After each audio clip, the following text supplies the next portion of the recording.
Millionaire kicks out his pregnant wife. 6 years later, he sees her begging on the street with triplets who look exactly like him. Before we begin, let us know in the comments where you're tuning in from. Enjoy the journey. Ryan Harrison adjusted his Armani tie as he gazed through the floor-to-ceiling windows of Le Ciel, Manhattan's most exclusive restaurant. The city lights twinkled below like stars, each representing lives with purpose while he sat alone at a table meant for two. "Will there be anything else, Mr. Harrison?" the waiter asked, hovering respectfully. "Just the check," Ryan replied without looking up. At 33, he had built Harrison Global Ventures into a financial empire spanning 3 continents. His net worth exceeded $4 billion. By all measurable standards, Ryan Harrison had achieved extraordinary success. Yet as he sipped his 30-year-old scotch, the familiar emptiness spread through his chest. The same hollow void that greeted him each morning in his penthouse and followed him to his corner office with its imposing mahogany desk. His phone buzzed with a message from Victor, his uncle and chairman of the board. "Singapore deal locked. 9 figures. Celebrate, nephew." Ryan didn't reply. Another deal, another million. The numbers had lost their meaning years ago. His mind drifted to Amanda, her smile, the way she challenged him, how she made him feel alive. 6 years since he'd driven her away, and still the wound felt fresh. "We want different things, Ryan," she had said that final day. "You want an empire. I want a life." He had let her walk away when she revealed her pregnancy, convinced his vision for Harrison Global was worth any sacrifice. Now, surrounded by everything money could buy, he wondered if it had been the greatest mistake of his life. A commotion outside caught his attention. On the street below, a small gathering had formed. From his elevated position, Ryan could see a woman with a cardboard sign, her shoulders hunched against the cold autumn wind. Curiosity drew him closer to the window. The woman turned slightly, and something about her seemed hauntingly familiar. She approached a nearby alley and embraced 3 small boys who emerged from the shadows, identical triplets, no more than 5 years old. Ryan felt the blood drain from his face. Even from this distance, he could see their bright green eyes and distinctive blonde hair, Harrison traits passed down for generations. 3 perfect miniature versions of himself. The crystal tumbler slipped from Ryan's hand, shattering on the polished floor. He barely noticed the commotion as waiters rushed to clean up. His eyes remained fixed on the street below, on Amanda and the 3 boys. His sons. The sons he never knew existed. Ryan abandoned his half-eaten dinner, leaving a $100 bill on the table as he rushed toward the elevator. His heart hammered against his ribs. The image of those 3 identical faces burned into his mind. "Sir, your coat!" a waiter called after him, but Ryan was already gone. The descent from the 58th floor felt eternal. Ryan loosened his tie, struggling to breathe as questions flooded his mind. How could Amanda have hidden this from him? 3 children, his children, living on the streets while he accumulated billions. When the elevator doors finally opened, Ryan sprinted through the lobby and out into the crisp October evening. He scanned the street frantically, terrified they might have disappeared. Then he spotted them half a block away. Amanda kneeling beside one of the boys, adjusting his worn jacket. "Amanda!" Ryan called, his voice breaking. She froze, her body tensing visibly before slowly turning to face him. When their eyes met, shock and fear crossed her face. "Ryan!" she whispered, instinctively drawing the boys closer to her. Up close, the resemblance was undeniable. 3 perfect miniature versions of himself looked up at him with curious green eyes. "They're mine," he said. It wasn't a question. Chapter 2. Reluctant reunion. "We should go," Amanda whispered urgently to the boys, her eyes never leaving Ryan's face. The years had been unkind to her, dark circles under her eyes, hair pulled back in a simple ponytail, clothes worn but clean. "Please wait," Ryan said, finding his voice. "Just give me a minute." The tallest boy stepped slightly forward, his small chin raised in a protective gesture Ryan recognized from his own childhood. "Are you okay, Mom?" he asked, eyes never leaving Ryan. "Yes, Dylan," Amanda replied softly. "This is an old friend." Ryan couldn't tear his gaze away from the children. "How old are they?" he demanded, though he already knew the answer. "5, she answered, barely audible. 5 years. The math wasn't difficult. Amanda must have been pregnant when he'd dismissed her from his life, when he'd said a baby would complicate things during the company's crucial expansion phase. "Why didn't you tell me?" His voice cracked with emotion. Amanda glanced at the boys who were watching this exchange with confusion. "Not here, Ryan." "I'm hungry," the smallest of the triplets said, tugging at Amanda's coat. The simple statement hit Ryan like a physical blow. His sons were hungry while he dined on Wagyu beef and expensive scotch. "Come with me," he said. "All of you. Please." Amanda hesitated, uncertainty written across her features. Ryan saw pride warring with practicality in her eyes. "Just dinner," he added softly. "Then we'll talk." After what felt like an eternity, Amanda nodded. "Okay," she said, gathering the boys closer. "Just dinner." As Ryan hailed a taxi, one of the boys, not Dylan, but another with a curious glint in his eye, looked up at him. "You look like us," the boy said simply. Ryan's throat tightened as he met the child's gaze. "Yes," he managed to reply. "I suppose I do." Ryan guided them to a small family restaurant nearby, instinctively starting toward his usual high-end establishments before catching Amanda's warning glance and redirecting somewhere more appropriate. Seated in a corner booth with worn vinyl seats, Ryan could barely focus on the menu in his hands. The 3 boys, Dylan, Mason, and Ethan, sat across from him, devouring plates of spaghetti with the enthusiasm only hungry children could muster. "They're good eaters," Ryan said awkwardly, searching for anything to break the tension. Amanda's lips twitched into a small smile despite herself. "They're growing boys." Dylan, the protective one, kept watching Ryan suspiciously while methodically twirling pasta around his fork. Mason, whom Ryan was learning was the creative one, studied Ryan's expensive watch with obvious curiosity. Ethan, the thoughtful observer, hadn't taken his eyes off Ryan's face since they sat down. "Why do you look like us?" Ethan finally asked, his small voice cutting through the silence. "Ethan," Amanda admonished gently. "Remember what we talked about asking personal questions?" Ryan leaned forward slightly. "It's okay," he said. "Sometimes people look alike by coincidence." The lie tasted bitter on his tongue, but Amanda's grateful glance told him it was the right move for now. "Boys," Amanda suddenly said, "would you like ice cream for dessert?" The question successfully diverted the children's attention. When the waitress left with their enthusiastic orders, Amanda turned to Ryan. 5 minutes, she whispered. "I'll take them to see the fish tank by the entrance. That should give us time to talk." As the boys pressed their small hands against the aquarium glass, pointing excitedly at colorful fish, Amanda slipped back into the booth, her expression guarded. "Ask what you need to ask," she said quietly. "When did you find out you were pregnant?" Ryan began, his voice low. 3 weeks after you told me to leave." "And you didn't think I deserved to know?" Amanda's eyes flashed.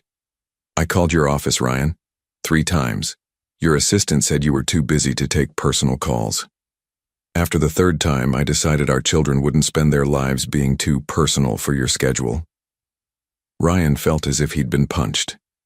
He remembered his former assistant, Diane, who had protected his time zealously during the company's expansion phase. "I never got those messages," he said quietly. Amanda's expression softened slightly. "Would it have mattered? You made it abundantly clear what your priorities were, Ryan. The day I told you I was pregnant, you called it an inconvenient complication to your 5-year plan." Ryan winced at the memory. He had been ruthless, focused only on Harrison Global's international expansion. "I was wrong," he admitted, surprising himself with his honesty. "I was young, ambitious." "So was I," Amanda interrupted. "But I didn't have the luxury of walking away from responsibility." Ryan glanced at the boys, still fascinated by the tropical fish. Tell me about them, please. For the first time, Amanda's expression warmed. Dylan is the oldest by 3 minutes. He's my little protector. Mason lives in his imagination. He draws constantly. And Ethan notices everything, always asking why. They're wonderful, Ryan said. They are. Despite everything, they're happy children. She hesitated. What do you want, Ryan? Why did you follow us? Before he could answer, the boys rushed back to the table, full of excitement about a pufferfish they'd spotted. Time to go, Amanda said, gathering her worn purse. It's past their bedtime. Tomorrow, Ryan said quickly. Central Park by the carousel, 2 o'clock. Please. Amanda hesitated, then nodded slightly. We'll see. As they prepared to leave, Ethan turned back, his green eyes, so like Ryan's own, fixing on him with uncanny perception. Bye, the boy said softly, raising a small hand in farewell. Goodbye, Ethan, Ryan replied, his voice thick with emotion. I'll see you tomorrow. Back in his penthouse, Ryan paced the spacious living room, unable to settle. The evening's events played on loop in his mind. His children, his sons, had been living in poverty while he accumulated wealth he rarely even enjoyed. He poured himself a drink but set it down untouched. For the first time in years, he needed clarity, not numbness. His phone had been buzzing relentlessly. 12 missed calls from Victor, 3 from James Porter, his childhood friend, and now the company's legal counsel. Ryan ignored them all. Instead, he opened his laptop and typed Amanda Collins into the search bar. There was almost nothing, just a 6-year-old employment record at a design firm and a brief mention in a community college alumni newsletter. She had vanished from the digital world, while his own name yielded thousands of results. Business profiles, financial reports, society pages. Their lives had diverged so completely. Morning brought a flurry of activity. Ryan canceled 3 meetings, ignoring Victor's increasingly irate messages. For the first time in his adult life, Ryan Harrison had put business second. He arrived at Central Park an hour early, nervously pacing around the carousel. He had barely slept, his mind racing with images of 3 identical boys who shared his DNA. When 2 o'clock approached, Ryan scanned every path for Amanda and the boys. What if she didn't come? What if she'd changed her mind? The thought sent a wave of panic through him. Then he saw them, 4 figures approaching from the east path. Amanda looked different in daylight, her brown hair catching golden highlights from the sun. She wore simple jeans and a faded sweater but carried herself with quiet dignity. The boys bounded ahead of her, matching blue jackets making them look like a small coordinated team. You came, Ryan breathed when they reached him. Amanda nodded, a tentative smile touching her lips.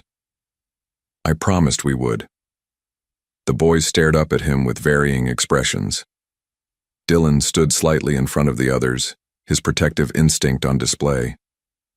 Mason clutched a small sketchbook, studying Ryan like he wanted to draw him. Ethan simply tilted his head as if trying to solve a puzzle. Boys, Amanda said gently, this is Mr. Harrison. He's going to spend some time with us today. You can call me Ryan, he offered, crouching down to their level. Mason stepped forward first. Do you like dinosaurs? He asked seriously. Ryan smiled, feeling the first crack in the wall of tension. I love dinosaurs.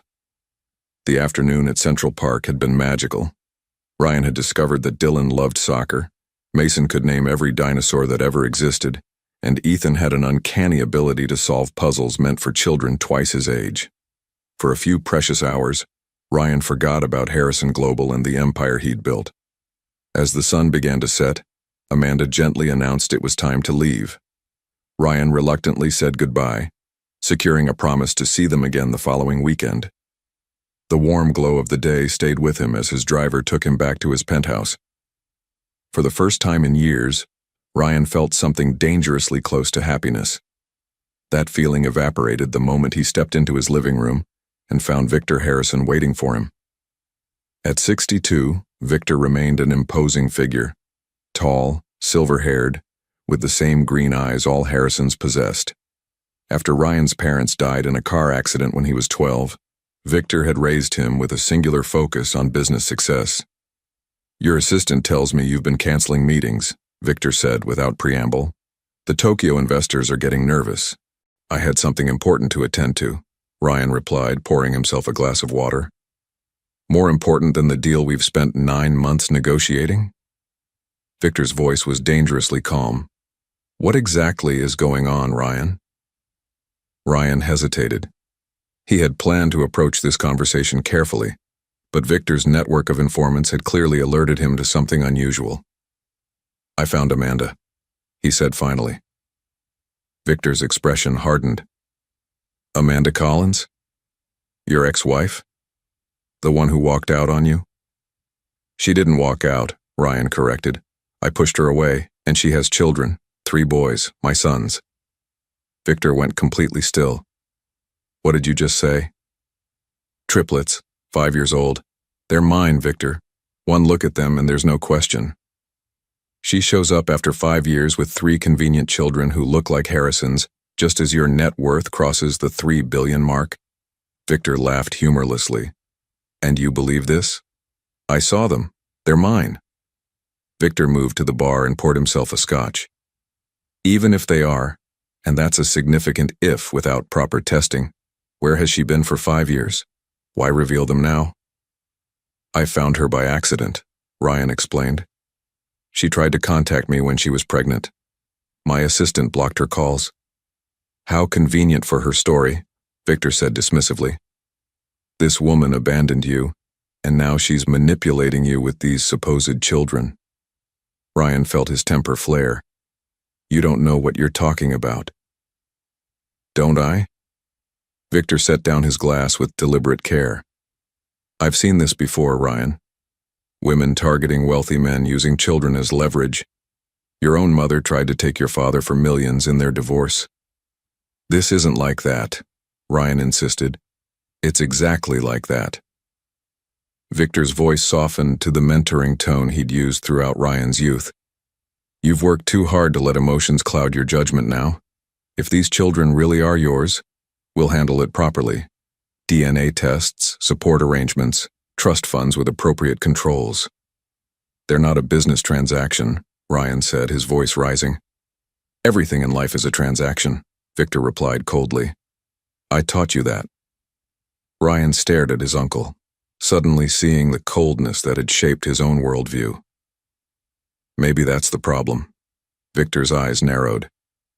"Be very careful, Ryan. Your position at Harrison Global isn't as secure as you might think. The board serves at my pleasure." "Is that a threat?" "It's a reminder of reality," Victor said, moving toward the door. "Get those DNA tests. Use James, he's discreet. And until we know for certain, keep your distance from this situation." After Victor left, Ryan sank onto his sofa, conflict churning inside him. The business side of him, the side Victor had carefully cultivated, knew his uncle's warnings weren't entirely unreasonable. But another part of him, a part long suppressed by ambition, rejected the cold analysis.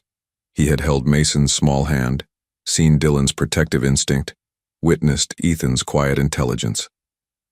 Ryan picked up his phone and called James Porter.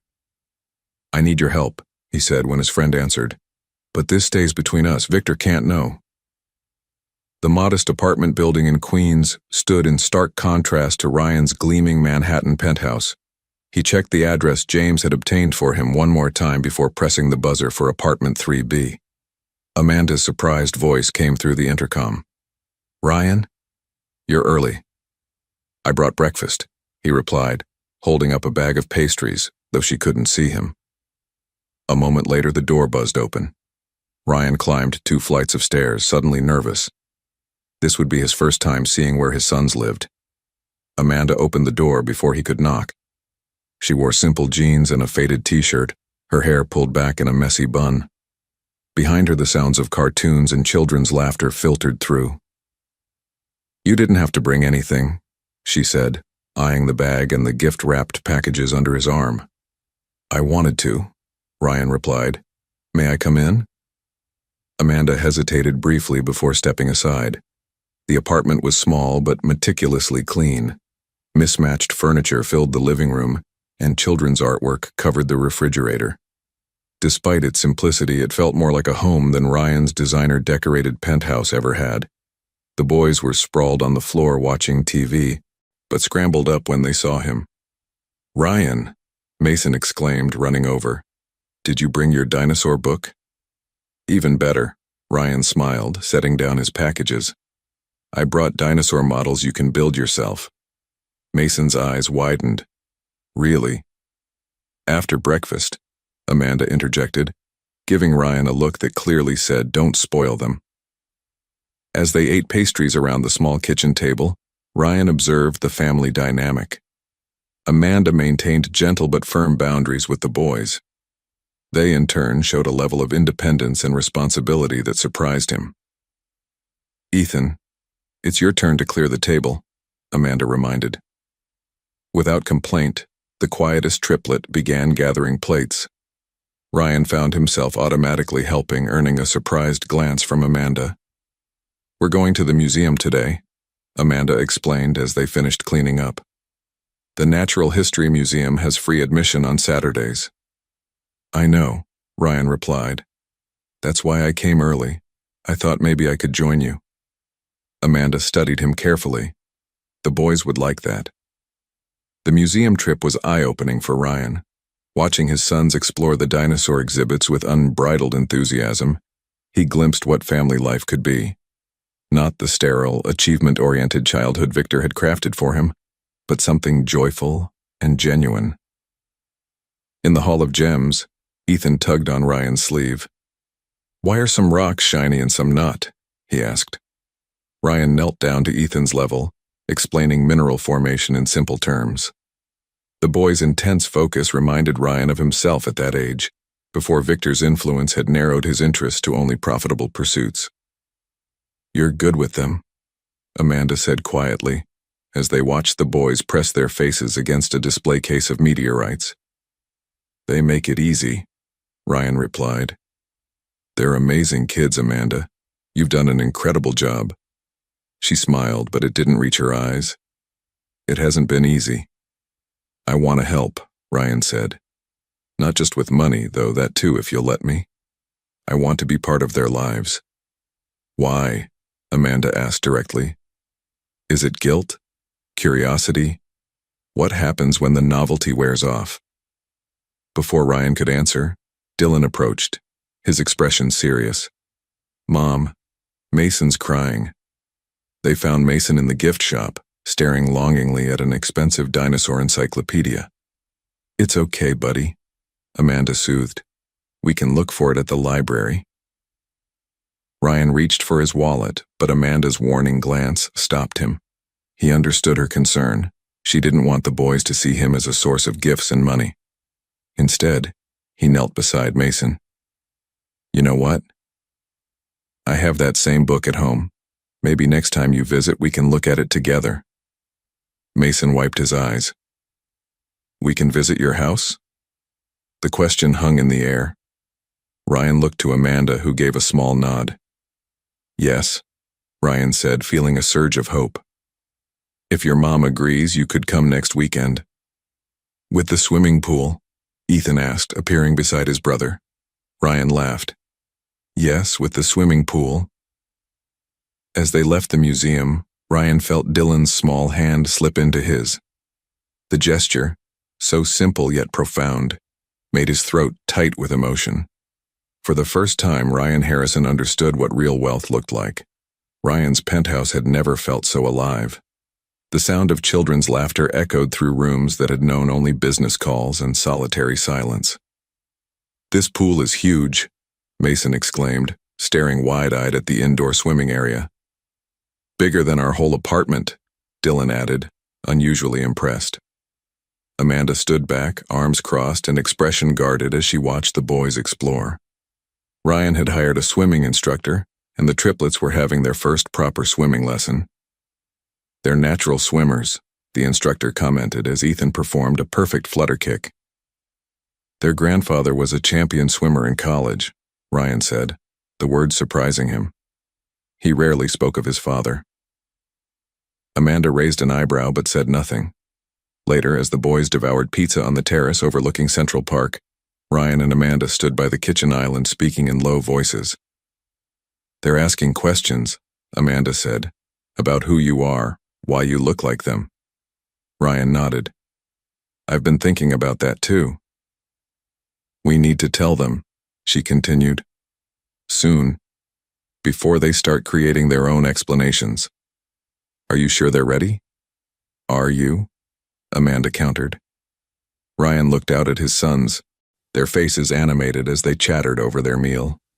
The DNA test results James had quietly arranged had merely confirmed what Ryan already knew in his heart. "Yes," he said finally. "When do you think we should do it?" "Today," Amanda replied. "Before we leave. They're comfortable here, having fun. It's a good moment."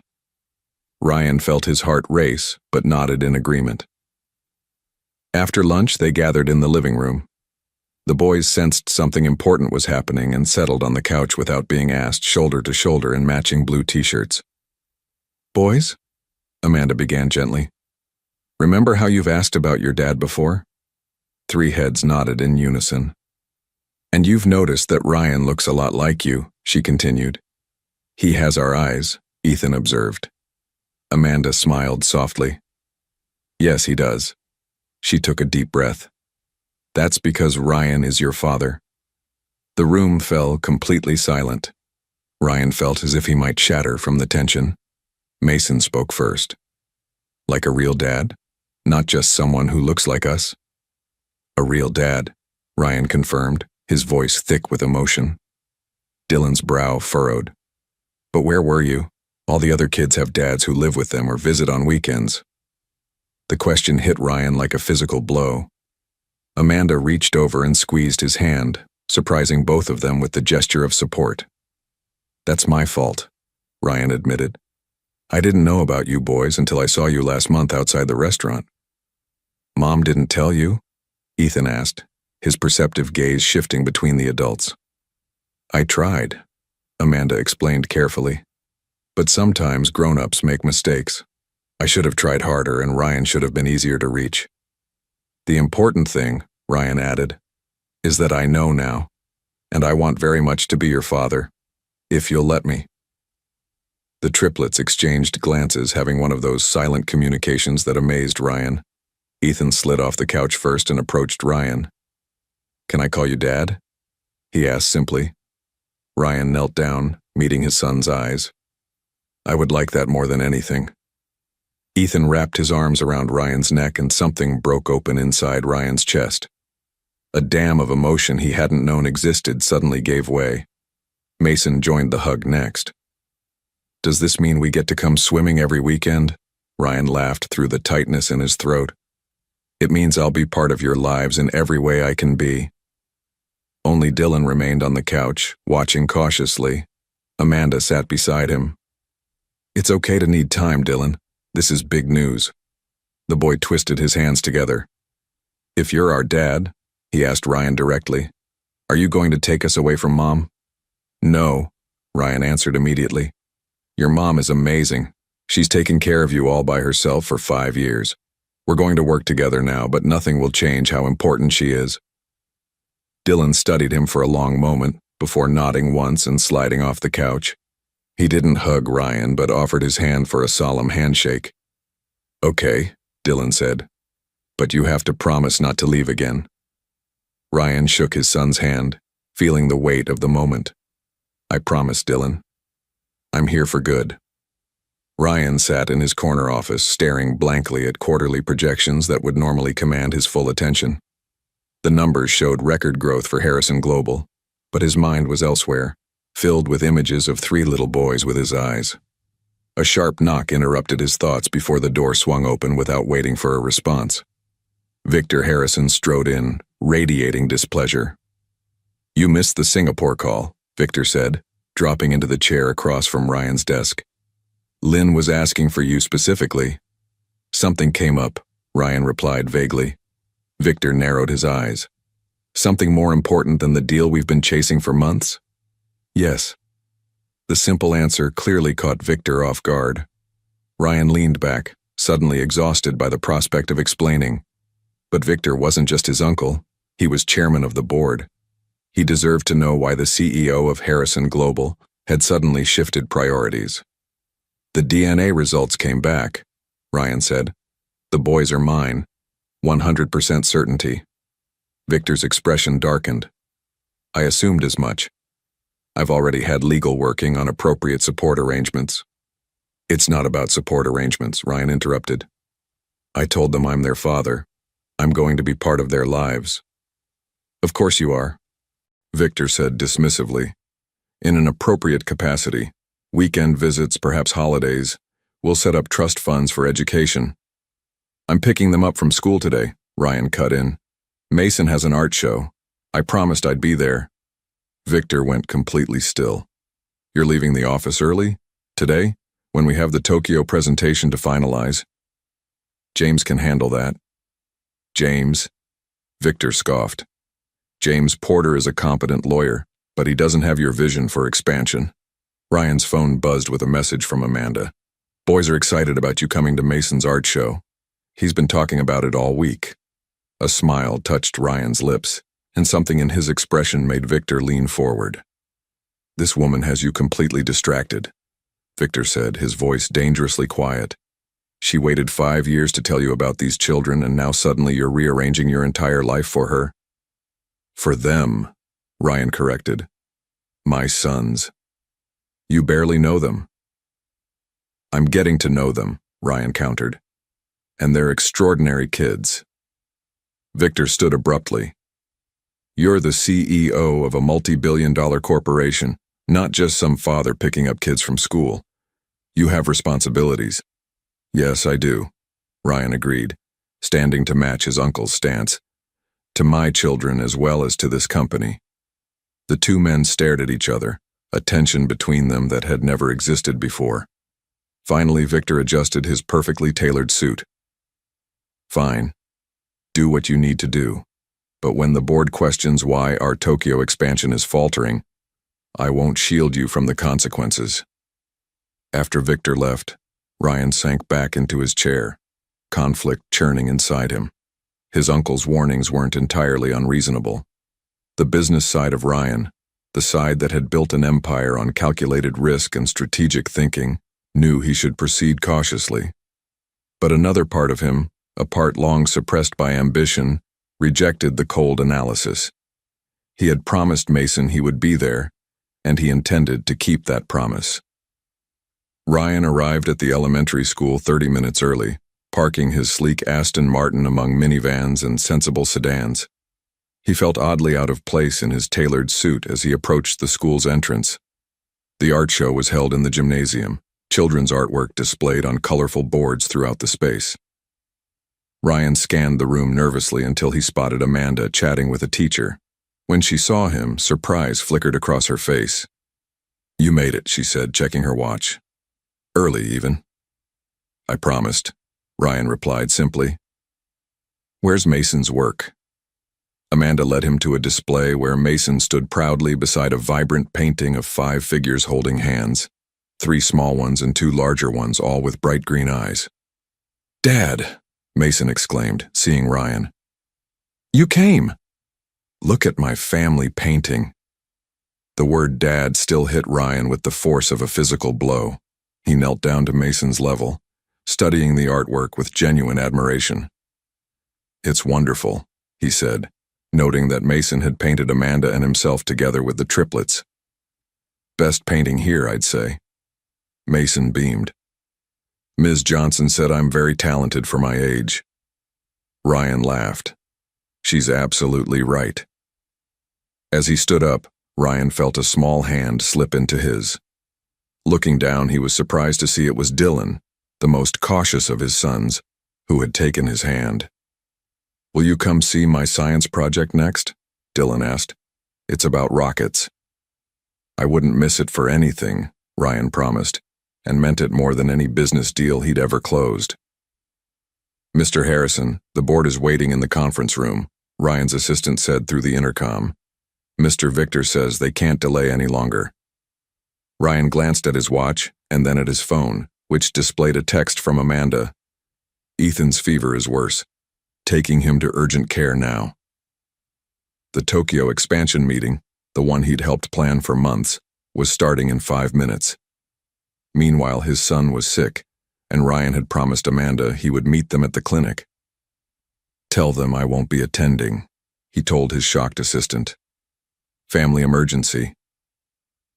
20 minutes later, Ryan rushed through the doors of the urgent care clinic.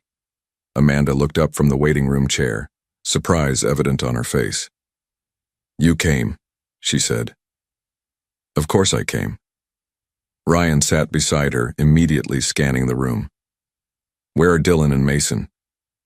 My neighbor is watching them. Amanda twisted her hands anxiously. Ethan's temperature hit 103. The school nurse called me to pick him up. Ryan nodded, noticing the dark circles under Amanda's eyes. When was the last time you ate? She shrugged. I don't remember. Let me get you some coffee at least, Ryan offered, squeezing her hand gently before heading to the vending machine. As the hours passed, Ryan witnessed a side of parenting he hadn't yet experienced. The worry, the helplessness, the fierce protective instinct that surged through him when the doctor finally called Ethan's name. The normally curious and talkative boy looked small and pale on the examination table. When the doctor mentioned a blood test, Ethan's eyes widened with fear. I don't want a needle, he whispered. Without thinking, Ryan sat on the table and gathered Ethan into his lap. Hey buddy, look at me, he said gently. Did I ever tell you about the time I had to get 7 shots in one day before a business trip to Africa? As Ryan spun an embellished tale about exotic animals and brave explorers, the nurse quietly took Ethan's blood. The boy was so engrossed in the story, he barely flinched. Amanda watched them with an unreadable expression. Later, when the diagnosis of strep throat was confirmed and medication prescribed, Ryan carried a sleeping Ethan to his car. I'll drive you home, he said to Amanda, who was too exhausted to argue. At their apartment, Ryan carefully tucked Ethan into bed and then helped Amanda get dinner for the other boys. It felt surprisingly natural, this domestic routine so different from his boardroom battles. Thank you, Amanda said quietly as they washed dishes side by side. For today, for everything. I'm their father, Ryan replied simply. It's where I should be. His phone buzzed incessantly in his pocket, probably Victor or James wondering where he was. But Ryan ignored it. The next morning, Ryan arrived at his office to find Victor waiting for him, fury etched into every line of his face. You walked out on the most important board meeting of the quarter, Victor said without preamble. The Tokyo investors are reconsidering. My son was sick, Ryan replied calmly, setting down his briefcase. He needed me. Your son has a mother, Victor snapped. A mother who managed perfectly well for 5 years without you. Ryan felt his temper flare. Ethan was scared. He needed his father. Victor's laugh was cold and humorless. Listen to yourself. A month ago, you didn't even know these children existed. Now you're throwing away everything we've built because one of them had a sore throat? Strep throat, Ryan corrected. And I'm not throwing anything away. I'm balancing my responsibilities. There is no balance, Victor said, his voice sharp. Not at this level. You're either committed to this company or you're not. Ryan studied his uncle, the man who raised him, who shaped him into the ruthless businessman he'd become. For the first time, he wondered if Victor had ever felt genuine love for anything beyond the Harrison Global logo. I'm committed to both my family and this company, Ryan said firmly. Victor's expression hardened. Then I'll make this simple for you. The board meeting has been rescheduled for tomorrow morning. The Japanese delegation will be there. If you miss it, I'll call for a vote of no confidence in your leadership. Ryan felt the blood drain from his face. You'd force me out? After everything I've done to build this company? I built this company, Victor corrected coldly. You've been a caretaker. A good one until now. But you're not irreplaceable, Ryan. Victor moved toward the door, then paused. Choose, Ryan. The company or them. You can't have both. After his uncle left, Ryan sat at his desk, staring at the family photo Mason had drawn, which he'd framed and placed beside his computer. His phone rang. Amanda. Ethan's fever broke, she said, her voice warm with relief. He's asking for you. Ryan closed his eyes, suddenly knowing exactly what he needed to do. The morning of the rescheduled Tokyo meeting, Ryan arrived at Harrison Global an hour early. The building was quiet, most employees not yet at their desks. He needed this time to prepare, not just for the presentation, but for what would come after. As he passed James Porter's office, he noticed the light was on. Through the glass door, Ryan could see his childhood friend and legal counsel hunched over his desk, papers spread before him. Ryan knocked lightly before entering. You're here early. James startled, quickly gathering the documents. Just preparing for the meeting. Victor wants everything perfect. Something about James's nervous manner triggered Ryan's suspicion. What are those papers? Just legal briefs for the Tokyo deal, James replied too quickly. Ryan stepped forward, catching sight of a familiar name on one of the documents before James could hide it. Is that Amanda's name? What are you doing with papers about Amanda? James's face flushed. Ryan, it's not what you think. Show me, Ryan demanded, his voice deadly quiet. After a moment's hesitation, James reluctantly slid the papers across the desk. Ryan scanned them, his blood running cold. They were drafts of emergency custody petitions, financial investigations into Amanda's background, and a strategy for proving parental alienation. Victor asked me to prepare these, James explained, not meeting Ryan's eyes. Just as contingency planning. Contingency for what? Ryan asked, though he already knew the answer. In case you decided the children should have different living arrangements. Ryan felt physically ill. You've been spying on us, reporting to Victor. James had the decency to look ashamed. He's chairman of the board, Ryan. When he asks for information, I can't exactly refuse.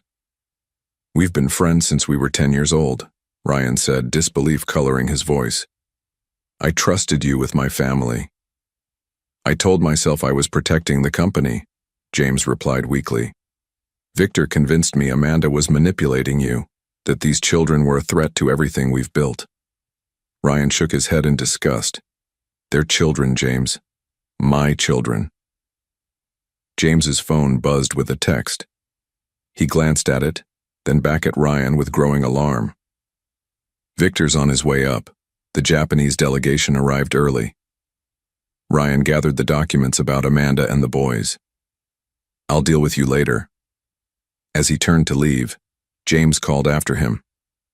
Ryan, there's something else you should know. I've been meeting with Amanda. Ryan froze. What? Victor suggested I should get close to her, gain her trust, see what her real motivations were. James looked genuinely remorseful now. I've been telling her I could help with legal matters, offering advice about her situation. The betrayal cut deep. Does she know you're reporting everything back to Victor? Of course not, James said quietly. She thinks I'm her friend. Ryan's phone buzzed with a text from Amanda. James offered to watch the boys Saturday so I could pick up an extra shift. Is that okay with you? Anger surged through Ryan like a physical force. Stay away from my family, he warned James. Or legal counsel or not, you'll regret it. In the hallway, Ryan nearly collided with Victor, who was flanked by 4 Japanese businessmen in immaculate suits. Ryan, Victor greeted him with a thin smile. Perfect timing. Our guests arrived earlier than expected. Ryan composed himself, slipping the documents about Amanda into his briefcase. Mr. Tanaka, it's good to see you again, he said, bowing slightly to the eldest visitor. I hope everything is prepared for the presentation, Victor asked pointedly. Ryan met his uncle's gaze steadily. Actually, there's been a change of plans. For the next hour, Ryan guided the Japanese delegation through Harrison Global's Tokyo expansion strategy. His presentation was flawless, addressing every concern, anticipating every question. Victor watched with growing confusion as Ryan masterfully closed the deal they'd been pursuing for months. When the contracts were signed and the visitors escorted to a celebratory lunch with other executives, Victor cornered Ryan in the conference room. "What game are you playing?" he demanded. "Yesterday you were ready to throw away this deal for those children, and today you're the consummate CEO." Ryan straightened his tie calmly. "I realized something important, Uncle. I don't have to choose between my family and this company." "Of course you do," Victor scoffed. "You can't serve two masters." "No," Ryan agreed. "That's why I'm calling an emergency board meeting this afternoon." Victor's eyes narrowed. "On what grounds?" "To discuss a change in leadership," Ryan said simply. For the first time in Ryan's memory, Victor Harrison looked genuinely shocked. The Harrison Global boardroom had never felt so tense. 12 board members sat around the polished mahogany table, eyes darting between Ryan and Victor as if watching a high-stakes tennis match. "This emergency meeting has been called by CEO Ryan Harrison," the corporate secretary announced formally. "Mr. Harrison, you have the floor." Ryan stood, buttoning his suit jacket. "Thank you all for coming on such short notice.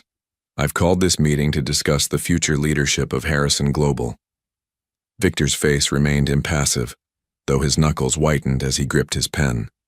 "As you know," Ryan continued, "I've recently discovered I have 3 sons. This has naturally led to changes in my personal life.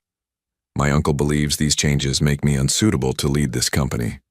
A murmur rippled through the room. "What my nephew fails to mention," Victor interjected smoothly, "is that these sons appeared conveniently after our stock price tripled last quarter." "DNA tests confirm they are mine," Ryan replied calmly. "But that's not why we're here. We're here because Harrison Global needs to decide what kind of company it will be going forward." Ryan distributed folders to each board member. "These contain 2 proposals. The first is my plan for restructuring senior leadership to allow me to balance my family and professional responsibilities without compromising either." "And the second?" asked Abigail Chen, the longest-serving board member after Victor. "My resignation as CEO effective immediately," Ryan said quietly. The room erupted in surprised exclamations. Victor looked triumphant. "The choice is simple," Ryan continued when order was restored. "Either Harrison Global evolves into a company that values work-life balance at all levels, starting from the top, or I step down to focus on what matters most to me now." "This is emotional blackmail," Victor snapped. Ryan turned to his uncle. "No, Victor, this is clarity, something I've recently discovered after living in the fog of your expectations for 20 years. He addressed the board again. "I've given everything to this company. My youth, my marriage, years I can never get back. I won't sacrifice my children, too." Victor stood abruptly. "This is precisely my point. His priorities have shifted. Harrison Global needs a CEO who puts the company first. Always." "Like you did?" Ryan challenged. "Tell them, Victor. Tell them how you've used company resources to investigate my ex-wife, how you enlisted our legal counsel to spy on my family and create false evidence for a custody battle I never wanted." The board members looked shocked. Victor's face flushed with anger. "I was protecting this company from a gold digger and her—" "Careful," Ryan interrupted, his voice dangerously low. "Those are my children you're talking about." Abigail Chen cleared her throat. "I think we need to separate several issues here. The personal situation between Mr. Harrison and his uncle is distasteful, but secondary to the governance question." She studied Ryan carefully. "Your first proposal, the restructuring, you believe you can effectively lead this company while being present for your family?" "I do," Ryan answered confidently. "I've outlined a plan to promote 3 senior VPs to share operational responsibilities, while I focus on strategic direction and major client relationships. It's a modern approach many successful companies have adopted." "And if we don't accept this proposal?" another board member asked. "Then I walk away," Ryan said simply. I've made my fortune. I've built this company from a regional player to a global force, but I won't miss another moment of my son's childhoods for any amount of money or power. Victor scoffed. Such nobility. Where was this family devotion when you drove Amanda away 6 years ago? I was wrong then, Ryan admitted. I was the man you raised me to be, putting profit above people, success above relationships, but I've changed. People don't change, Victor insisted. They do when they discover what truly matters, Ryan countered. He turned back to the board. I respect each of you, and I respect this company enough to give you a choice. But I've already made mine. With that, Ryan gathered his papers and walked out, leaving stunned silence behind him. Outside the building, Ryan loosened his tie and took a deep breath of the crisp autumn air. For the first time in his adult life, he felt truly free. Whatever the board decided, he knew his path forward. His phone rang. Amanda. How did it go? She asked, concern evident in her voice. Ryan had told her about James's betrayal and his confrontation with Victor. I don't know yet, he replied honestly. But it doesn't matter. I'm picking up the boys from school, then coming over. We need to talk. Is everything okay? Ryan smiled, watching the setting sun paint the skyscrapers gold. Everything is finally exactly as it should be. Dad, watch this, Mason called, executing a wobbly cartwheel across the grass in Central Park. Ryan applauded enthusiastically from his seat on a park bench. That was at least 50% better than last week, Ryan encouraged, making Mason beam with pride. It had been 3 weeks since the board meeting, and Ryan's life had transformed completely. The board had ultimately accepted his restructuring proposal, with a few modifications and a 6-month trial period. Abigail Chen had been instrumental, persuading the more conservative members that evolving their leadership model would position Harrison Global as a progressive, family-friendly company. Victor had been furious. He remained chairman, but his influence had diminished considerably after the revelation of his tactics against Amanda and the children. How's the new schedule working out? Amanda asked, sitting beside Ryan as they watched the boys play. Better than I expected, Ryan admitted. 3 days in the office, 2 working remotely. The Tokyo deal is finalized and client feedback has been positive about the leadership changes. Amanda studied him. You seem different, more relaxed. Ryan smiled. Turns out I don't actually have to control everything personally for the company to function. Who would have thought? Amanda teased, nudging his shoulder lightly. This new camaraderie between them still felt fragile but precious. Ryan treasured these moments of easy conversation, so different from their bitter parting 6 years ago. I've been looking at apartments, Ryan said, in this neighborhood, something bigger than my penthouse, with a yard if possible. Amanda raised an eyebrow. Giving up Manhattan? That's a big step. The penthouse never felt like home, Ryan confessed. It was just a place to sleep between meetings. I want somewhere the boys will feel comfortable, with rooms of their own when they stay over. They'd like that, Amanda said softly. They talk about you constantly now. Ryan watched as Ethan helped Dylan adjust his stance for pitching a baseball. They're amazing kids, Amanda. You did that. You raised them to be kind, smart, resilient. We did get one thing right, she agreed. A comfortable silence fell between them as they observed their sons at play. Ryan marveled at how quickly children adapted. Just over a month ago, he'd been a stranger to them. Now they incorporated him into their lives as if he'd always been there. The school called yesterday, Amanda said, changing the subject. They want to move Ethan to the gifted program. That's wonderful, Ryan replied, though I'm not surprised. The questions he asks about how things work, he reminds me of myself at that age.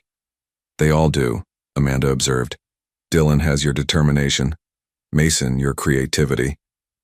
Ryan laughed. And all of them have my stubbornness, unfortunately.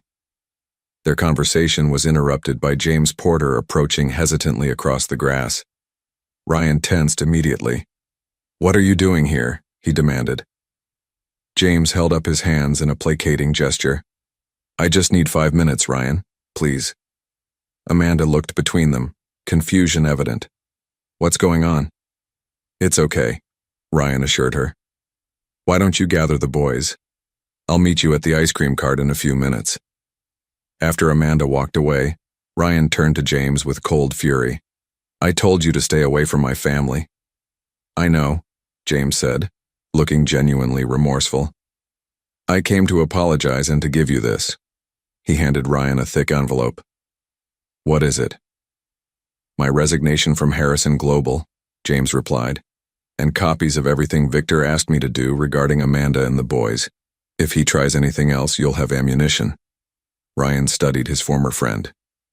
"Why the change of heart?" James looked toward the boys in the distance. "I've been Victor's puppet for years, telling myself it was for my career. Watching you choose your family over everything, it made me realize how empty my own life has become." Ryan didn't immediately respond, conflicted about the man who had been both friend and betrayer. "I don't expect forgiveness," James continued, "but I wanted you to know I'm not a threat anymore." He turned to leave. "James," Ryan called after him, "we were friends once. I hope you find whatever it is you're looking for." As James walked away, Ryan felt a weight lift from his shoulders. He joined Amanda and the boys at the ice cream cart, smiling as Mason debated the merits of chocolate versus strawberry with the seriousness of a Supreme Court justice. "Everything okay?" Amanda asked quietly. Ryan watched his sons, these miracles he'd nearly missed knowing. "Everything is perfect," he answered, and meant it. Ryan's new brownstone in Park Slope had transformed from an empty shell to a home in just 2 months. The walls, once stark white, now displayed framed artwork from the boys and family photos. The formal dining room had become a hybrid space with a large table for meals and 3 small desks for homework. "Dad, where does this dinosaur go?" Ethan asked, holding up a model T-Rex they'd built together. "That's for your bedroom shelf," Ryan replied, helping him carefully carry it upstairs. The boys were spending their first weekend in the new house, each with their own bedroom that they'd helped decorate. Mason's walls were covered in space-themed decals, Dylan's in sports posters, and Ethan's in bookshelves already filling with science books. Amanda had been surprisingly helpful with the move, offering advice on child-friendly furniture and practical storage solutions. There was an unspoken understanding between them that this wasn't just Ryan's home, but an extension of the family they were carefully rebuilding. Ryan was arranging books in the living room when the doorbell rang. Expecting the pizza delivery he'd ordered, he was shocked to find Victor Harrison on his doorstep. "Uncle Victor," Ryan said, unable to hide his surprise. They hadn't spoken outside of formal board meetings since the confrontation 2 months earlier. "May I come in?" Victor asked stiffly. Ryan hesitated, then stepped aside. "The boys are upstairs," he warned quietly. Victor nodded, following Ryan into the living room. The older man looked out of place among the colorful throw pillows and children's games. "So this is where the CEO of Harrison Global lives now," Victor observed, running a finger along a bookshelf. "Quite a change from your penthouse." "It suits me better," Ryan replied simply. "Why are you here, Victor?" Before his uncle could answer, thundering footsteps announced the arrival of the triplets, racing down the stairs. "Dad, is the pizza—" Dylan stopped abruptly upon seeing the stranger. Mason and Ethan nearly collided with him. "Boys," Ryan said, "this is my uncle, Victor Harrison." 3 pairs of green eyes, identical to Victor's own, stared at him with undisguised curiosity. "You're our dad's uncle?" Mason asked. "So you're our great-uncle?" A flicker of emotion crossed Victor's usually stoic face. "Yes, I suppose I am." "Are you old?" Ethan inquired bluntly. "Ethan," Ryan admonished gently, "that's not polite." "I'm 63, Victor answered, surprising Ryan with his patience. "Old enough to remember when your father was your age." This revelation captivated the boys. "What was Dad like when he was little?" Dylan asked, momentarily forgetting his usual caution around strangers. Victor's expression softened slightly. "He was very much like you 3, curious, determined, always asking questions. Did he like dinosaurs? Mason pressed. Rockets, Victor corrected. He built model rockets. We used to launch them in Central Park on Sunday mornings. Ryan stared at his uncle in disbelief. He hadn't thought about those Sunday mornings in decades. Before the accident that killed his parents, before Victor transformed from fun uncle to stern guardian. The doorbell rang again, this time actually the pizza delivery. Ryan excused himself to answer it, leaving Victor with the boys. When he returned with the pizza boxes, he found Victor seated on the couch with Ethan showing him a complex Lego structure. Uncle Victor was telling us about Grandpa, Dylan explained. They were brothers like us, except there were only two of them. Your father has a twin brother too, Victor said. James, who works at the company. Ryan tensed. James isn't with the company anymore, Uncle. Victor nodded. I know. That's partly why I'm here. He turned to the boys.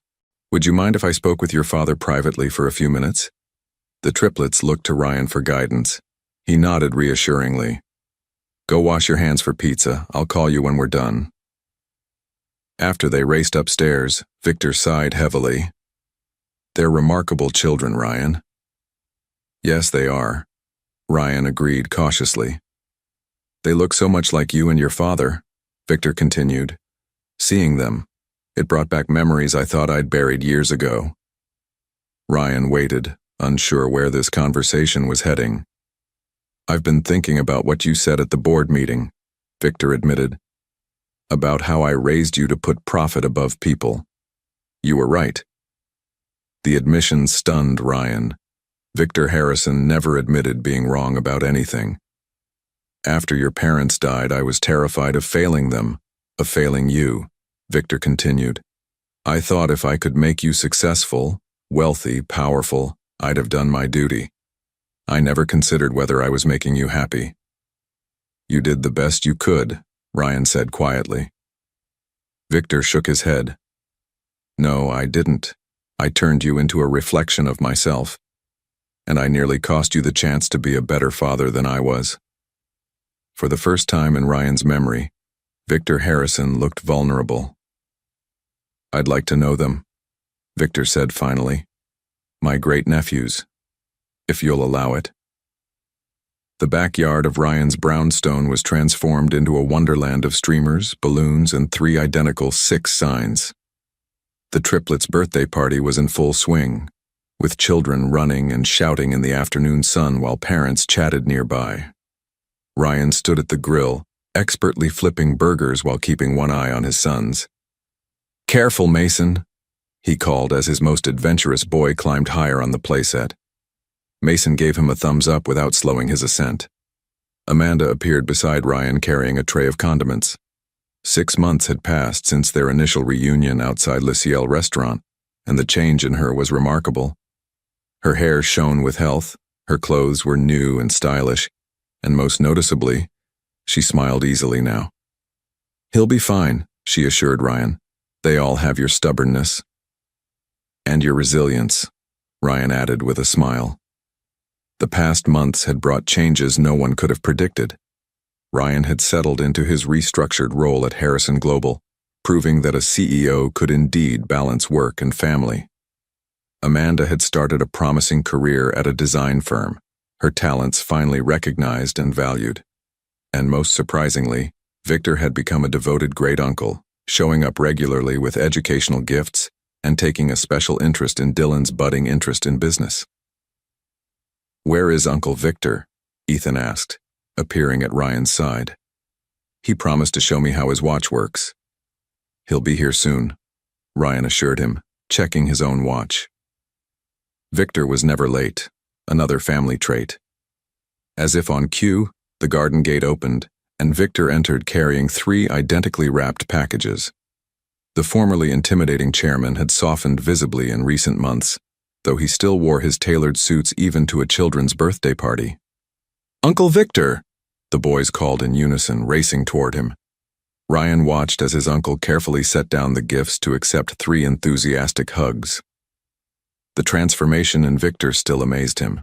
The man who had once viewed children as inconvenient distractions now patiently answered endless questions from 3 curious 6-year-olds. "I didn't think he'd come," Amanda said quietly beside Ryan. "Neither did I," Ryan admitted. "But they've been good for him. Maybe he needed this as much as I did." As the party continued, Ryan found himself watching Amanda. She was flourishing in her new job, regaining the confidence that had drawn him to her years ago.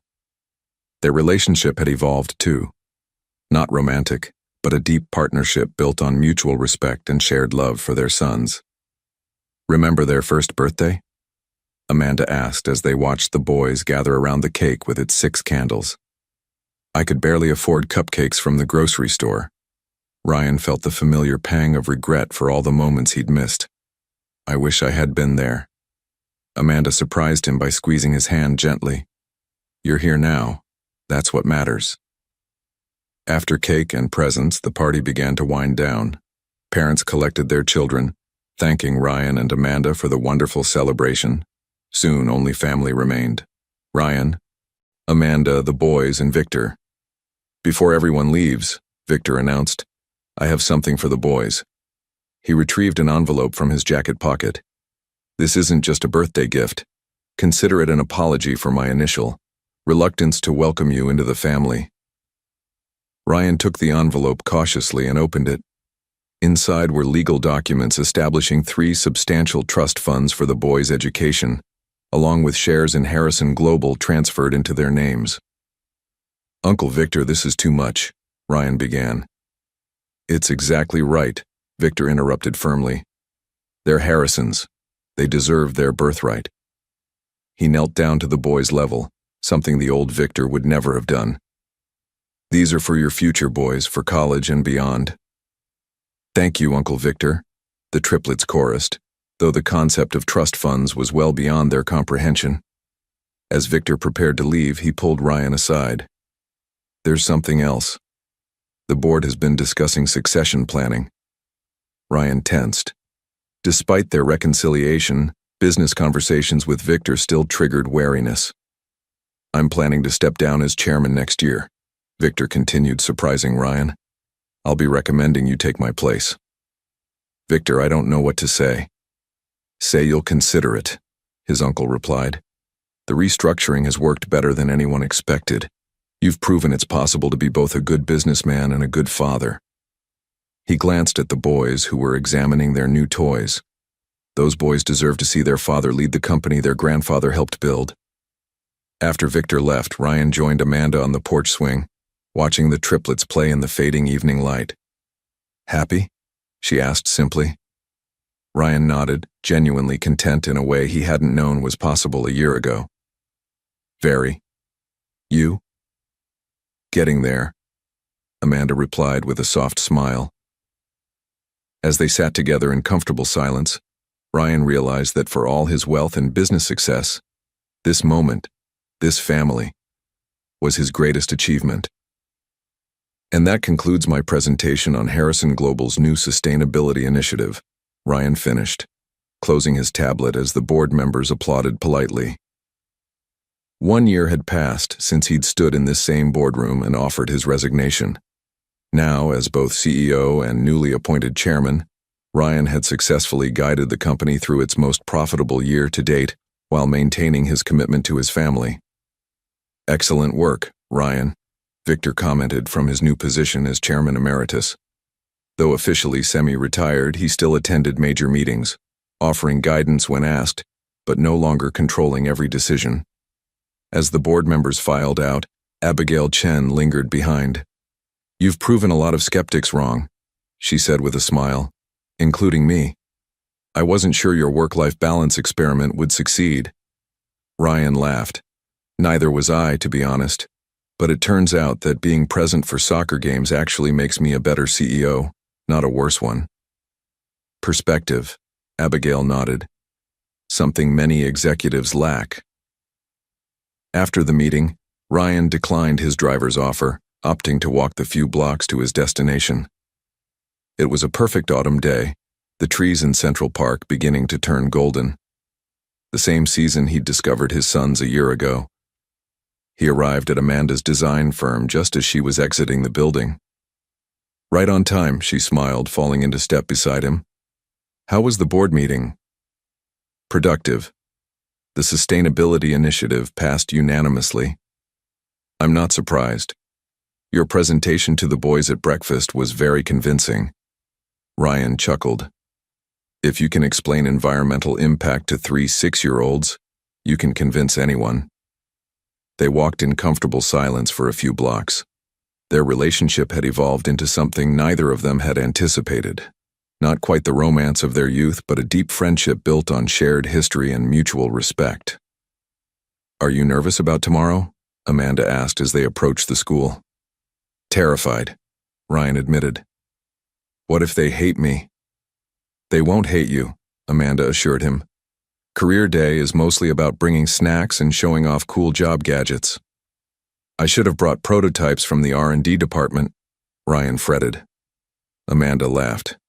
"Trust me, your holographic presentation will impress a bunch of first graders more than actual investment banking ever could." They arrived at the school just as the final bell rang. Moments later, the triplets burst through the doors, spotting their parents immediately. "Dad," Ethan called, running ahead of his brothers. "Did you bring it?" Ryan patted his briefcase. "Right here, all ready for tomorrow." "Ms. Thompson says I can help introduce you," Dylan announced proudly. "And I made signs," Mason added, pulling crumpled papers from his backpack to reveal colorful "Welcome CEO Dad" posters. As they walked home together, Ryan and Amanda flanking the boys who chattered excitedly about their day, Ryan reflected on how ordinary and yet extraordinary this moment was. A year ago, he couldn't have imagined this life. That evening, after dinner at Amanda's apartment, a new spacious place in a good neighborhood, purchased with her own salary, Ryan helped with homework while Amanda prepared for an upcoming presentation. "Dad?" Mason asked as Ryan checked his math problems. "Are you and Mom going to get married again?" Ryan nearly dropped his pen, shooting a panicked glance toward the kitchen where Amanda was working. Thankfully, she hadn't heard. "Why do you ask that, buddy?" Ryan managed. "Tommy's parents were divorced, but now they live together again," Mason explained matter-of-factly. "And you and Mom are always together anyway." "It's more complicated than that," Ryan began carefully. "Why?" Ethan joined in, ever curious. "You like Mom. She likes you. We all like being together." Ryan smiled at their simple logic. "Sometimes grown-up relationships take time to figure out," he explained. "Your mom and I care about each other very much, and we both love you boys more than anything. Right now, we're focused on being the best parents we can be." "But you could think about it," Dylan suggested with surprising perception. "For later." "I could do that," Ryan agreed softly, a strange warmth spreading through his chest at the thought.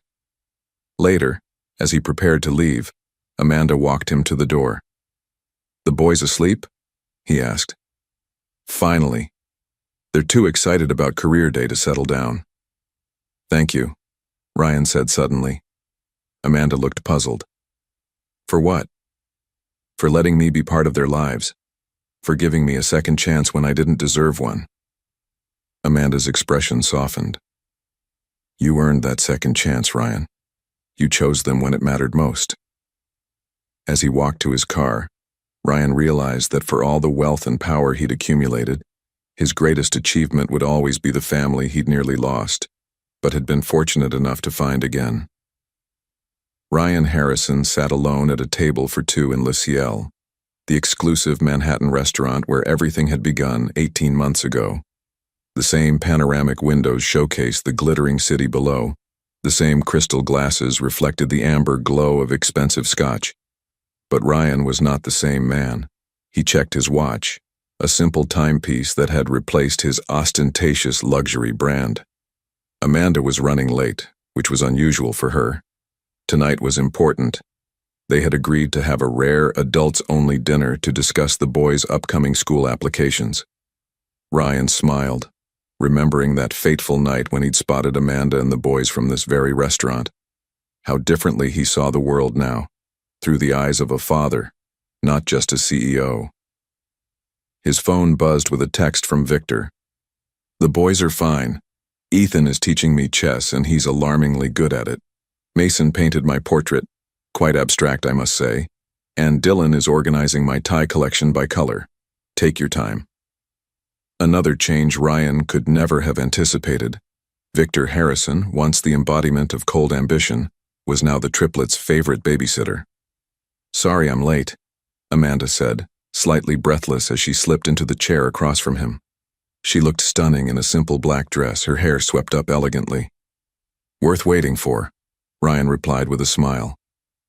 Victor says the boys are turning his penthouse upside down. He secretly loves it, Amanda laughed. Who would have thought the great Victor Harrison would end up building pillow forts? They ordered dinner, falling into easy conversation about work, the boys, and plans for the summer. There was a comfort between them now, a shared history that went beyond their brief marriage and long separation.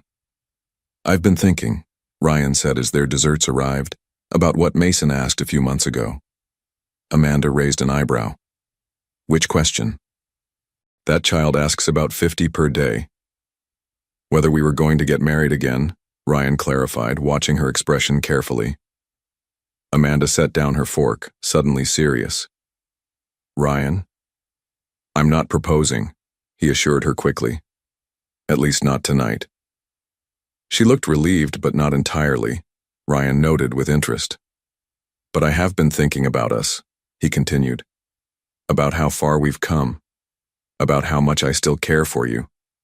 I care for you too, Amanda admitted quietly. But we're in a good place now. Co-parenting, friendship, it works. It does, Ryan agreed.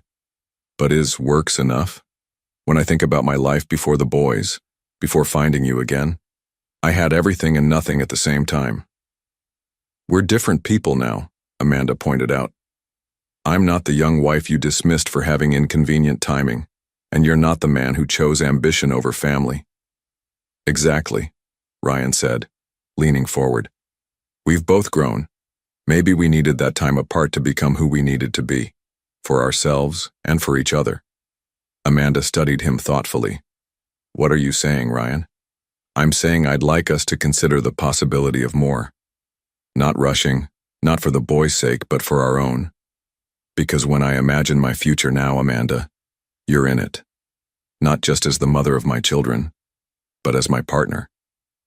Amanda was quiet for a long moment, her eyes reflecting the city lights below.